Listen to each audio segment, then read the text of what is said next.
കർത്താവും രാജാവുമായവനെ, അങ്ങേക്ക് ഞാൻ നന്ദി പറയുന്നു.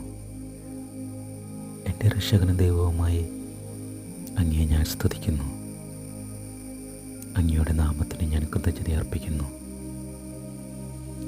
എന്തെന്നാൽ അവിടുന്ന് എൻ്റെ സംരക്ഷകനും സഹായകനുമായിരുന്നു.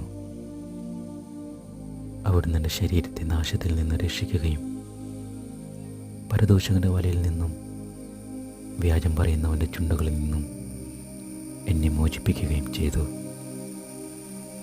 എന്നെ വലയം ചെയ്തവർക്കെതിരെ അവിടുന്ന് എന്നെ സഹായിച്ചു. എന്നെ വിഴുങ്ങാൻ പകയോടെ കാത്തിരുന്നവരിൽ നിന്ന്, എൻ്റെ ജീവനെ വേട്ടയാടിയവരുടെ കരങ്ങളിൽ നിന്ന്, ഞാൻ സഹിച്ച നിരവധി പീഡനങ്ങളിൽ നിന്ന് അങ്ങയുടെ കാരുണ്യഗ്രഹവും നാമത്തിൻ്റെ മഹത്വവും എന്നെ മോചിപ്പിച്ചു.